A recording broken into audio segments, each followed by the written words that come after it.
Panibagong pag-asa at panibagong kaalaman ang ibibigay namin sa inyo this morning sa Usaping Immigration with our 22 years immigrant attorney and owner of U.S. Journey Immigration Services. And live via Zoom, makakausap natin siya, si Attorney Marlene Gonzalez. Good morning, Good morning. Attorney. Hello.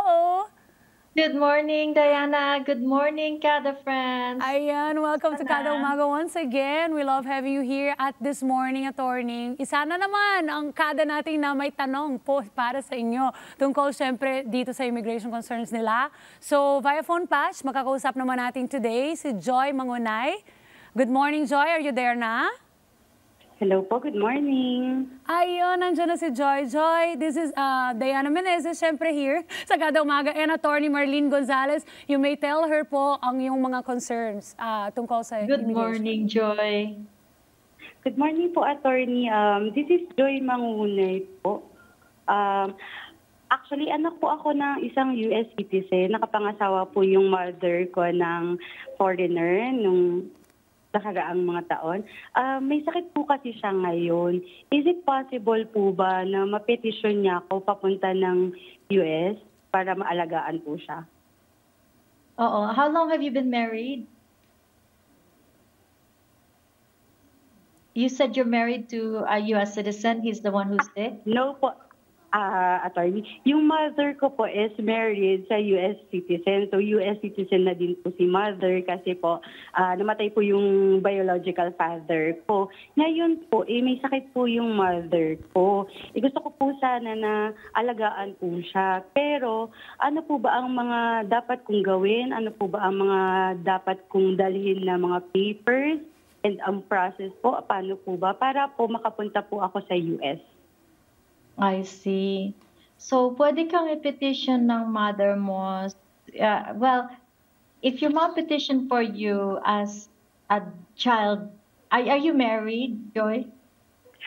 Yun nga din po, attorney, isang question ko. Actually, nagkaroon po ako ng chance before na pinipetition ako ng mother ko.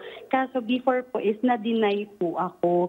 Ngayon po ba, possible pa rin po ba na i-petition niya ako even na kasal na po ko at iba ang apelido ko dun sa mother ko? Yes, pwede kang i-petition as a married child of a U.S. citizen. Ang problema nga nun, matagal ang wait, mga 22 years. I had to look at the visa bulletin. Every month, the government comes up with it's ang tawag visa bulletin. If you Google it, it will pop up right away. But it tells you what the waiting list is right now para sa petition ng parent, U.S. citizen parent for a married child. And right now, for the Philippines, it's showing about 22 years. Masyadong matagal. So, the alternative will be to be petitioned as a worker, maybe not by your mother, but in a company where you could be working and taking care of your mother at the same time. Ang tawag ng visa niyon, EB3. Immigrant visa for employees, for workers. EV3, Attorney? EB3. Okay. E as in elephant, B as in boy. The number 3, 1, 2, 3. Yeah, if you research that, sa USCIS ang pinaka-reliable website, uscis.gov. Yung EB3, mga petition yun for workers. It's taking about 3 years para sa mga professionals or a little bit longer para sa mga unskilled workers. It takes 3 years, Attorney, sabi niyo po. Mga 3 years. Joy. Yes po, ma'am. Medyo matagal nga po Kung yung nanay 3 mo years. po ang magpe-petition po sa inyo since married na po kayo, 22 years po ang maghintay. Parang feeling ko mas maganda yung pang-work, ano? Na 3 years lang. Possible po ba na mag-apply ako ng work na yun, attorney, kahit hindi po, wala po ako sa industry ng pagiging caregiver, pagiging nurse, kung ang magiging dahilan ko po ng pagpunta doon? Ano ang work experience mo? Chef po ako, ma'am. Ano yan? Chef po. Attorney. Ay, marami. I have a lot of clients. Iba't ibang restaurants.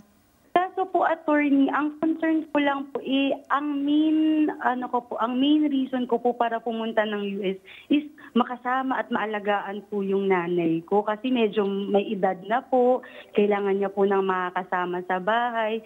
Kung mag-employee visa po ako, mas focus ko po sana na mag-stay kasama po yung nanay ko. Okay. Yung asawa mo, anong background ng asawa mo as far as career work? Same din po nung sa akin, attorney, chef din po siya. E di siyang pagtrabahuin mo, ikaw mag-alaga ng nanay mo. Itong EB3, it's a green card for the primary applicant. Okay, let's say yung asawa mo ang na-petition ng isang company or restaurant. This EB3 allows for the spouse and children under 21 to also come and get permanent resident status in the US. Green card yon para sa family nyo. Ayun, okay po. Clear na po, attorney. Maghanap ka ng restaurant o hotel na pwedeng mag-petition sa asawa mo. Ayun, clear na po, attorney. Last question na lang po, attorney. Sorry kung marami pong tanong. Go ahead, Joy. Kinukuha ko lang po yung pagkakataon na ito. More or less, magkano po ba ang dapat kong ihanda para sa pag-process ng mga visa namin na mag-asawa? Usually, ano ibig mo sabihin kung itong EB3? Ibig mo sabihin? Opo, yes po, attorney. Kung mag-succeed yan, kasi one step at a time, 3 steps yun, no? Kung mag-succeed yan, you're looking at, how many kids? 2 po. 2.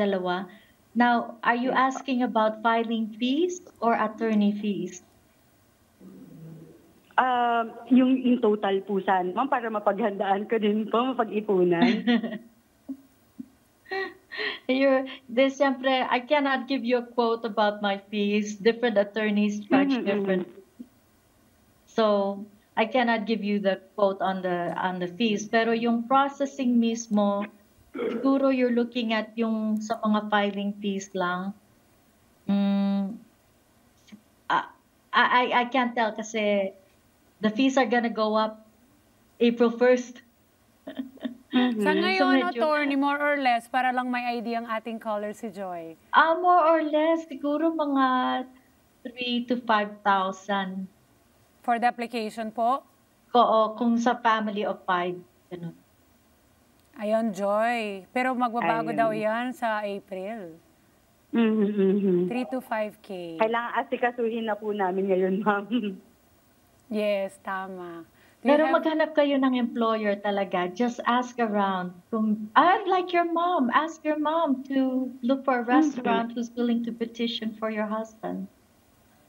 Okay po, attorney. You have any additional questions, Ma'am Joy? Yes po, ma'am. Thank you po. Okay na. Thank you very much, Joy Mangunay. And thank you din, attorney. At sa mga may katanungan po kay attorney, pwede naman po kayo i-contact si attorney. Ito na. Attorney, saan namin kayo pwede i-contact? Sa us-journey.com ang website ko. us-journey.com. At yung Facebook niyo po? Nasa Facebook din ako. Say that again. Yung Facebook niyo po? Yung Facebook, Attorney Marlene Gonzalez. Ayun. Thank you very much for your time, attorney. At mga kada sa mga may katanungan or concerns tungkol sa immigration or sa usaping immigration, mag-message na lang po kayo sa Facebook page ng Net25 at asahan niyo po na sasagutin po namin ang iyong mga katanungan. Hello mga ka-Net25! This is Diana Menezes, and for more Kada Umaga updates, just click the subscribe button and follow us on Net25 social media pages at Net25 TV and at Net25